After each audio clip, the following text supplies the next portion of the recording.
ceux qui se souviennent de l'année passée, ceux en fait qui suivent le vlog depuis les tout débuts, l'année passée, mon Normand du Bonheur et moi, on était allés chercher un sapin, puis on s'était ramassé avec littéralement le sapin de Charlie Brown.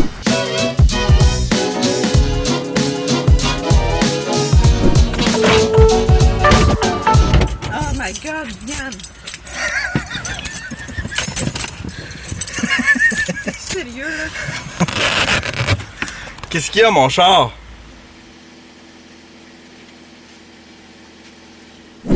Fait que là, direction Ikea. On s'en va chercher notre arbre pour cette année.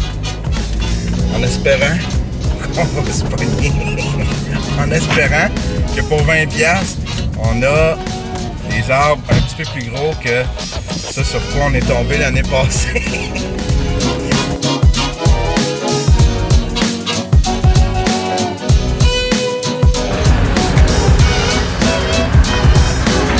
Les arbres de Noël sont là. Ils ont plein d'arbres de Noël.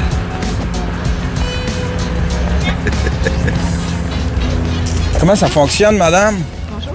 Alors, on achète les sapins à l'intérieur et puis vous revenez avec votre reçu et vous pouvez choisir n'importe quel, surtout à 20$. Ils sont tous à 20$? Oui, merci. Fait que là, on va aller payer à l'intérieur. On va revenir choisir un arbre de Noël. Mais là, ils sont tous enveloppés, fait que ça va être dur de savoir s'ils sont beaux. T'sais. Ils se ressemblent tous, sont tous wrappés.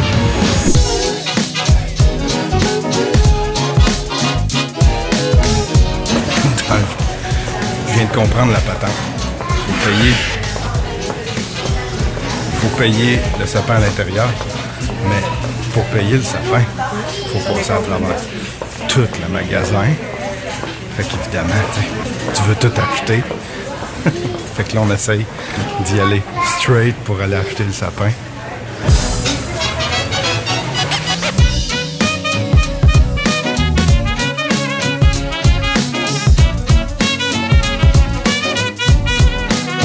On est perdu, on tourne en rond.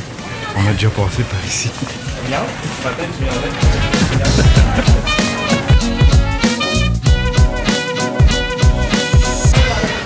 Des chandelles, on arrive tranquillement.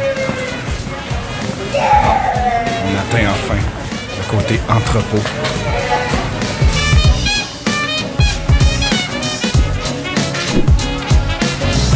On est presque arrivé aux caisses, mais il y a une petite section déco de Noël. Puis là, évidemment, ma blonde s'est accrochée les pieds dans la petite section déco de Noël. Tout le temps là. Tu penses que tu as fini tes achats, rendu aux caisses, tu dépenses un 50$, 60$ supplémentaires.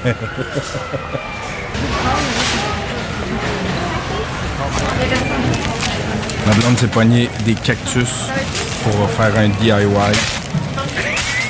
T'as failli s'échapper. Fait qu'on attend pour payer pour les cactus, puis en même temps pour l'arbre de Noël.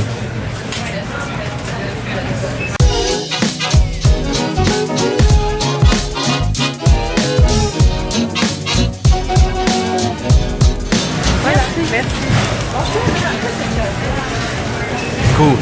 L'arbre est payé. À cette heure, il faut aller le choisir. Fait que là, on va choisir un arbre.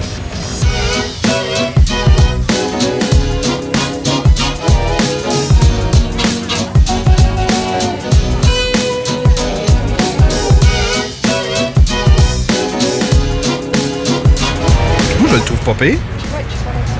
Ça va être celle-là? Ça marche-tu? Ça doit? Ouais, ça va. Oh mon Dieu, attends, non. Ah, mais attends, je vais te prendre en photo. Qu'est-ce qu'il y a? Je vais prendre en photo. On a choisi notre arbre. C'est un on part avec. Fait que là, on n'a rien à faire. On lui donne la facture, puis...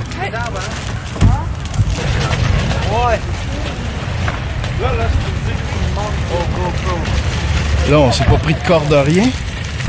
On va mettre ça dans l'auto.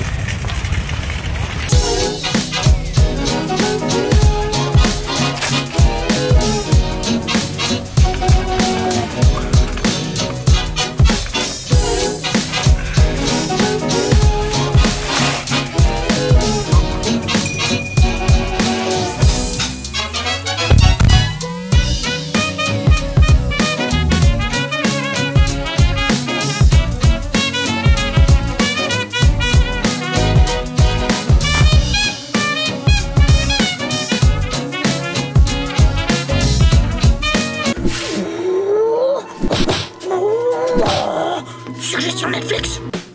Cette semaine à la suggestion Netflix, je vous parle du documentaire One of Us. J'essaie de pas trop parler fort, il y a du monde qui dorme en haut, puis je viens juste de le terminer, je vous parle à chaud. C'est vraiment un super bon documentaire. One of Us raconte un petit peu l'histoire et suit l'histoire de quelques personnes qui ont de la misère à quitter la communauté des Juifs hassidiques dans le coin de Brooklyn. Les Juifs hassidiques, c'est une communauté juive orthodoxe hyper traditionnelle. Ils s'habillent comme leurs ancêtres. Ils sont vraiment cloîtrés. Ils se mêlent pas à d'autres communautés aux alentours.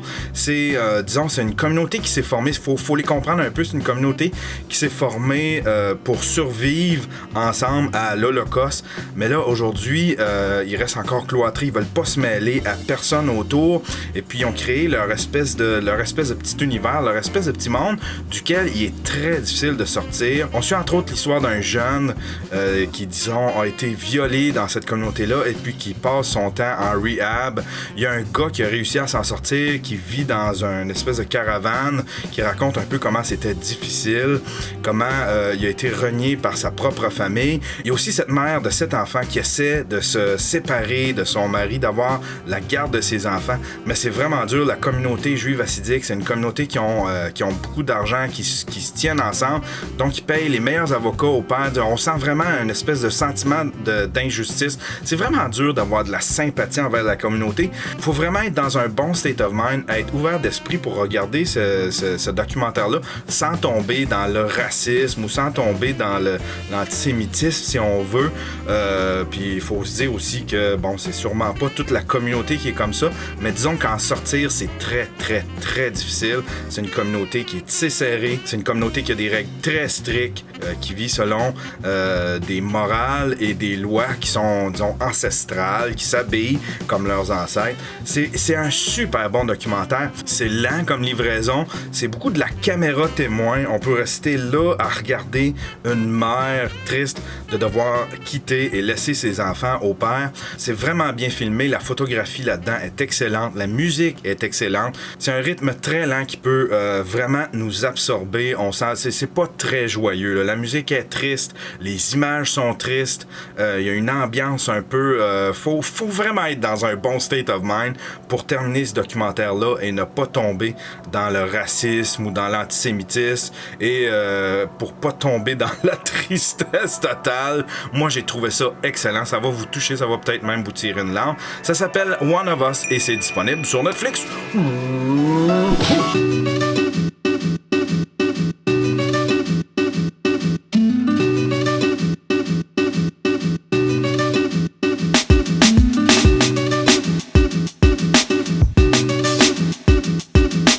J'étais dans un groupe, c'était YouTube Québec. Puis le groupe YouTube Québec, c'est ceux qui, tu sais, c'est des YouTubers, puis fait que t'as toutes les grosses YouTubers là, tu sais, avec plein d'abonnés, puis plein de views, puis tout ça. J'étais dans ce groupe-là, puis ça allait bien. Puis à un moment donné, il y a un gars qui a écrit de quoi? Le gars, il a écrit connaissez-vous, est-ce que ça existe? Connaissez-vous des YouTubers québécois qui ont dépassé le 1 million d'abonnés? Puis là, entre parenthèses, né ici. OK. Qu'est-ce que tu penses que ça a fait? Né ici. Ben, ouais, j'ai une idée, là, mais je suis curieux d'entendre ce que tu vas me dire. Ben, tu sais, ils se sont tous jetés dessus, là. Né ici, quelle insulte! Tu peux pas être québécois si t'es pas né ici. Exactement. Puis... Exactement. Ils se sont tous jetés dessus, tous jetés dessus. Ouais. Il était 15 ans. Puis le gars, il répondait pas. Fait que probablement que le gars, il était occupé ailleurs. Il a posé sa question. Il est allé travailler. Quand il est revenu, là, il a vu ça, là. Une trollée de monde qui le plantait. Puis là, évidemment, t'as une fille noire, genre, ça, c'est le genre de commentaire qui me détruit. Puis, tabarnak! C'est à cause du monde comme vous qu'on n'est pas capable de progresser. Écoute, puis là, j'ai écrit, comment la rectitude, là, si le gars, il pose une question, c'est sûrement pas ce qu'il a voulu dire. Il a voulu dire quelqu'un qui habite ici ou, tu sais, un Québécois, même si ça avait été, tu sais, même si ça avait été de souche. En tout cas, toujours est-il qu'il y a juste, tu sais. Ouais. Mais là c'est moi qui se faisais ramasser. T'as beau rouler, puis là Toi, tu l'encourages. Ouais, moi je l'encourage. Puis là j'avais fait comme arrêtez de capoter là. Non, faut dénoncer ce genre de propos là. Faut dénoncer ce genre. Fait que là j'ai juste mis l'espèce de réaction de Robert Downey Jr. qui roule les yeux là. Ouais. T'as beau rouler des yeux, c'est à cause de réactions comme ça que on progresse pas puis qu'on recule dans notre société. Hey, Oh my god, c'est tout des héros, c'est tout des bien pensants, c'est tout des big deals, le sti, c'est de la style de rectitude de ma. Puis le pire, c'est plein de monde que je respecte, tu sais, Fred Bastien, qui est comme tu sais, qui est comme un peu un master du web site au Québec, saute dans le top sans prendre nos gars. T'as le style de, comment il s'appelle? Laurent Lassalle. Puis là, t'as la blonde de Fred Bastien. Tu sais, parce qu'elle admite de ça. Fait que là, elle écrit « Je suis tellement fier que vous interveniez pis que vous dénonciez ce genre de propos. » Tabarnak! C'est un monstre, ce gars-là. Tabarnak, ça n'a pas de sens. C'est le KKK. J'ai osé demander s'il y a quelqu'un né au Québec qui pognait au Québec. Ouais. C'est un esti de raciste. Un esti de raciste. C'est le KKK. Le gars, c'est le KKK. Ça se peut pas des comportements de même, Yann. C'est dégueulasse. C'est dégueulasse. C'est en 2017, puis ça demande encore... ouais. En tout cas, ouais. Ça me fait capoter. J'ai tout ce monde-là. La madame que tu viens de me décrire, je l'haïs. Je sais pas c'est qui, je l'haïs. Ben écoute, c'était juste... J'ai sorti du groupe, j'ai fait comme... je sors du groupe parce que... J'écrivais, là, puis là, je délitais, j'ai fait comme, sors du groupe, Yann, sors du groupe. Tu sais, je serai jamais gros sur YouTube, ça va tout le temps rester autour de ça, tu sais. Ça va peut-être progresser, puis à un moment donné, je vais peut-être atteindre... Moi, je te trouve gros sur YouTube. Ben, j'ai 2000, c'est pas gros, 2000 abonnés, puis peut-être, tu sais, j'ai un... Ça tourne autour de 500, 600 views. C'est correct, là, tu sais, là. Je parlais pas de ton following, mais ouais, excuse.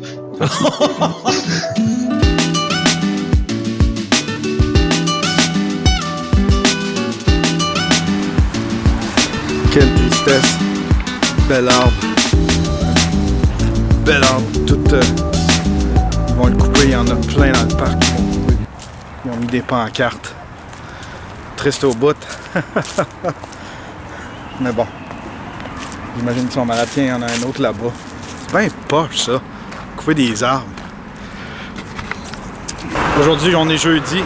J'ai même pas la moitié d'un vlog. Ah, ok, du bruit. J'ai même pas la moitié d'un vlog d'enregistrer. C'est un peu... il y a la grippe qui a envahi la maison.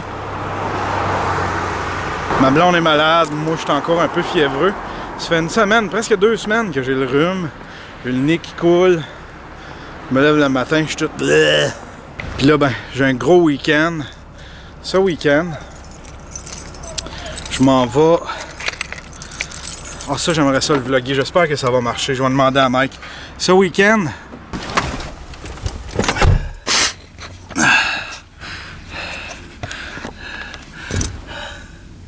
Entre jusqu'au pont de la rivière des... J'ai un gros week-end. Premièrement, j'ai mes filles. Je vais essayer de les voir un peu. J'étais supposé d'avoir un souper avec Mike. Il nous avait dit « Ah, samedi, on devrait se faire un souper vu que c'est les fêtes avant que je parte en Floride. » Mais ça, je suis pas sûr que ça va arriver. Ça avait l'air plus une promesse de gars chaud. « On va se faire un souper! » Puis dimanche, j'ai les Oliviers. Je m'en vais aux Oliviers avec Mike. On est en nomination pour Sous-Écoute. 2e année de suite. L'année passée, Sous-Écoute avait gagné. Je sais pas si on va gagner cette année, mais en tout cas, ce que j'aimerais, c'est vlogger l'événement. Je suis bien content de vivre ça avec Mike. L'année passée, on n'avait pas pu y aller parce que Mike et Guy avaient fait la baboune aux Oliviers. Mais en fin de compte, ça a donné une super belle soirée parce que Mike avait organisé de quoi d'un petit peu plus private chez eux, une espèce de party privé. Mais là, cette année, à moins qu'il arrive de quoi à dernière minute comme l'année passée, je devrais être aux Oliviers avec Mike Ward. C'est surtout ça, c'est vivre un Olivier, vivre autre chose que juste être en production avec Mike, vivre une soirée où est-ce qu'on se détend. Une soirée de gala comme ça doit être spécial. Tu vis ça avec une de tes idoles, quelqu'un que tu admires beaucoup, quelqu'un qui t'influence. Je trouve que c'est une belle opportunité. En tout cas, on va voir ce que ça donne. J'aimerais bien ça pouvoir le vlogger, filmer un peu. Get it!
Ça te tente de prendre la caméra puis me filmer? Oui, mais ça serait plus beau s'il n'y avait pas plein d'autos autour. Non? Ça ferait pas une plus belle image s'il n'y avait pas plein d'autos de sortes de couleurs autour. Si c'était pas juste le camion avec... Si tu parques là, tu n'auras pas plein d'autos dans ta chambre. Mais de toute façon, tu vas me filmer en train de le sortir par la chose, puis... Ouais, non, tu le mets sur le top. Puis on prend une photo. Pourquoi? Pour faire cute, parce qu'on met toujours un sapin sur le top. Comme dans les belles photos. OK, non, mais pour la photo, oui, c'est correct. Mais pour mon vlog, je l'ai comme filmé en train de le rentrer dans l'auto. Je suis pas me filmer en train de le détacher du char. Ça serait très drôle. Un petit bris dans la continuité. C'est parce que tu t'es déjà filmé en train de mettre de la vaisselle propre dans le lave-vaisselle. Fait que...